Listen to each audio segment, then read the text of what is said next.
Friends, நம்ம எக்ஸலை நான் நல்லா ரெடி பண்ணுன்னு சொல்லி பக்காவாக பெயிண்டிங்லேருந்து எல்லாம் பக்கா வேலையாக பண்ணேன்.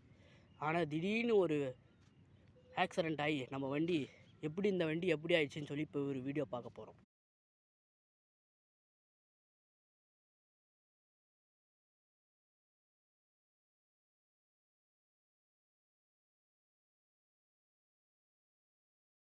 இருந்தீங்களா ஃப்ரெண்ட்ஸ், அந்த ஃபோட்டோ தான் நம்ம எக்ஸலோட ஃபோட்டோ. அப்பத்திலேருந்து நான் ரோட்டில் போயின்னு இருக்க சொல்ல வீலிங் பண்ணலான்னு சொல்லி தூக்கினேன். இப்போ எந்த நிலமையில் இருக்குதுன்னு நீங்களே பாருங்கள். ஒரே அடி தான், அடித்த அடியில் டூமு இண்டிகேட்ரு எல்லாம் உடஞ்சி டாப்பாக போயிடுச்சுங்க. எவ்வளோ கஷ்டப்பட்டு ஒவ்வொன்றா ரெடி பண்ண தெரியுமா ஃப்ரெண்ட்ஸ்? அநியாயமாக நாசம் பண்ணிட்டாங்க எல்லாத்தையும்.